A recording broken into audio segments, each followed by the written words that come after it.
Good afternoon, everyone. I was standing back there and heard an amen. What better way to be welcomed to the stage?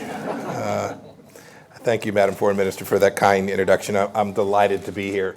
My first trip here as Secretary of State. It's my 9th trip to the region, and I'm thrilled that the United States and the region have come together in this important way. I want to recognize a number of friends who are here with us today. The Jamaican Prime Minister Andrew Holness, foreign ministers from the Bahamas, the Dominican Republic, Haiti, St. Kitts and Nevis, and St. Lucia. And I also want to say hello to Ann Don Young from the AmCham Jamaica and Keith Duncan from the Private Sector Organization of Jamaica. You're kind enough to host this event here today. Thank you so very much for that. The hospitality I've experienced here has been exceptional. I have now been invited, and my wife Susan knows it too, so we'll be here again. We'll come back and get a chance to see the Blue Mountains and the beaches one day, probably after I'm flying all around the world with such frequency. I very much wanted to come here. I've been thinking about this visit with you. I was struck in preparation for my trip by words from Luis Almagro, the Secretary General of the Organization of American States. It's what he said when he visited last week in Washington with me. He said that Latin America and the Caribbean no longer are out of sight for the United States. It struck me that that was an odd thing to say, given that we're such close neighbors.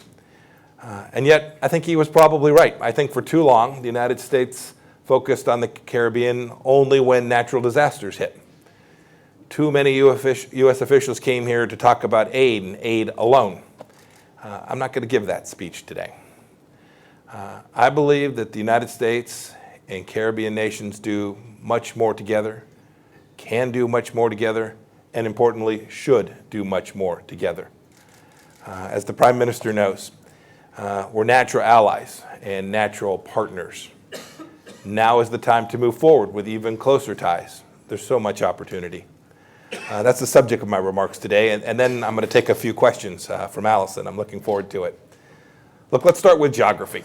Geography matters. It takes half the time to fly from Miami to Kingston than it does from Miami to New York. We've always been that physically close.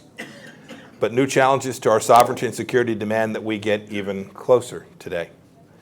I was just in Bogota at our hemisphere's 3rd Counterterrorism Summit. Nations all across the region are waking up to the same shared threats, and there's no shortage of them. ISIS fighters have come from Trinidad and Tobago. Hezbollah has tentacles all over South America. FARC and the ELN take refuge today in Venezuela. The man-made crisis Maduro has caused in Venezuela has driven an unprecedented migration crisis. Nearly 5 million Venezuelans have fled his tyranny. Cuba and Russia continue to meddle in nations' sovereign affairs while trying to destabilize democracies. And of course, there are the drug cartels that we deal with, and the human trafficking and arms trafficking and the cybercrime that come alongside of them. This is very different than the times of the Cold War. I was a young lieutenant in those days, and the challenges and the threats today that I face and we face together are very different. The bad guys are more sophisticated and more ruthless. And our nations have an obligation, therefore, for our very people to work in the interest of our shared security much more closely. That's what we're already doing in the Caribbean Basin Security Initiative. Now it's 10th year, a decade on. We're having incredible success seizing drug shipments. We're helping kids stay away from crime. And we stand ready, America stands ready to keep doing those good things in partnership with countries in the region.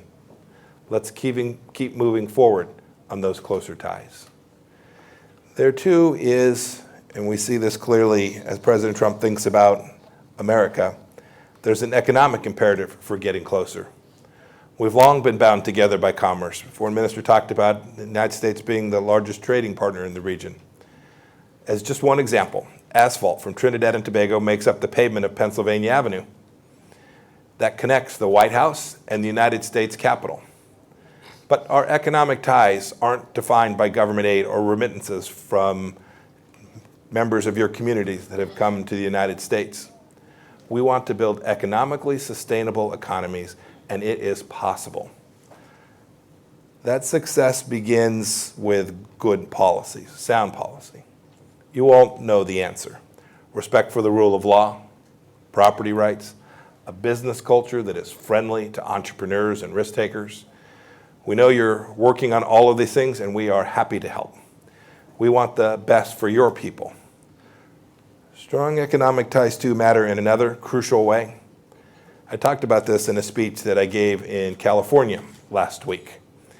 It's these ideas, this imperative is as true for St. Lucia as it is for Silicon Valley, where I gave those remarks. It's tempting to accept easy money from places like China. But what good is it if it feeds corruption and undermines your rule of law? What good are those investments if, in fact, they ruin your environment and don't create jobs for your people? There's a better alternative. We all know it, and we can all achieve it together. Western firms, American firms, operate according to values proven to produce good deals and quality work, the work that we do in democracies. Things like transparent contracts, the respect for the rule of law, honest, straightforward accounting practices. It's why I'm proud to be America's Secretary of State and advocate for American companies to come and want to participate and invest in places like Jamaica and the region. Look, some of those great businesses are represented here today. They reflect our sincere desire for a partnership in prosperity. We can grow all of our nations together. It's why we've launched what we now call the Growth in Americas Initiative. Jamaica was a charter member during December kickoff in Washington, and we look forward to including many more countries. We want to help each of your countries catalyze private investment in infrastructure.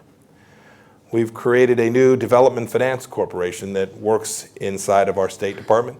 It can help your private sector stand on its own. Just one example. We look forward to working with Haiti to identify how the DFC financing can help its economy. It's true, too, that our values are also gaining steam in the energy sector, where we're expanding collaboration. That's important. It reduces costs for consumers and for businesses. PetroCaribe is fading into the sunset, as the Maduro regime itself will do. We're moving forward toward closer ties. That brings me to another reason that it's time for a deeper relationship. It's the centrality of our democratic principles, the way we think about human life. It's clear that this hemisphere is moving towards freedom, more than we've ever seen before. From Brazil to what happened in the past few months in Bolivia. People are demanding democracy and freedom. We see that most clearly in how nations of the region have reacted to the Venezuelan crisis.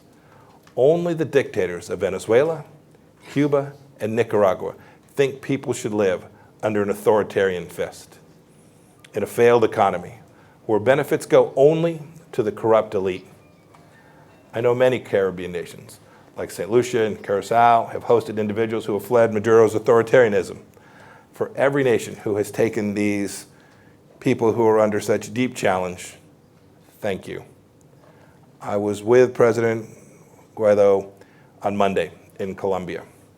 We talked about how much support he has received from his hemisphere. He wanted me to thank all of you in this room today. We are indeed moving towards closer ties. Look, we're not going to ask any of you to take on these challenges alone. The Trump administration is action-oriented. Endless discussion and empty promises won't protect our security, our economies, and our freedoms. I think the foreign ministers who met with me today can see we're pretty straightforward. So President Trump has taken it on himself to host 5 leaders for an important dialogue last year at Mar-a-Lago. Right here in Jamaica, we've expanded our cybersecurity partnership. There remains much more good work to do together. And this morning, the Prime Minister and I agreed on the importance of getting it right. We're pushing forward with the Caribbean 2020 strategy that we launched back in 2017. Just last year, a U.S. Navy hospital ship, the Comfort, visited 7 Caribbean nations to provide care to local communities, including those strained by Venezuelan refugees. The U.S. and 18 countries in the region formed the Resilience Partnership so that we can respond before the storm even hits. The United States, too, has helped rescue 400 Bahamians from the ravages of Hurricane Dorian, on top of providing about $34 million in humanitarian aid. My faith My faith teaches me that there's nothing nobler than helping your neighbor. America believes in that too. I'll finish quickly so we can get to some questions. I know the people of this region are capable of big things. You all need to believe that yourselves as well. I know that you do. I want to tell you about Deshaun Thomas, who grew up in an orphanage in St. Kitts and Nevis. At age 13, he found his passion for technology. He said, "I started pulling HTML for dummies off the shelf." He went on to work for some of the biggest companies in St. Kitts until he realized he could be his own boss. The United States Young Leaders of America initiative helped him expand his IT business and to double his staff. Thomas's big dreams aren't so different from those of another orphan from St. Kitts and Nevis, Alexander Hamilton, one of the American founding fathers. America stands for partnership. We're natural friends. We are natural allies together. What better time is there for us to move towards closer ties? May God bless each of you. May God bless Jamaica. And may God bless all of our Caribbean brothers and sisters. Thank you, and I look forward to some questions and a good conversation today. Thank you all so much.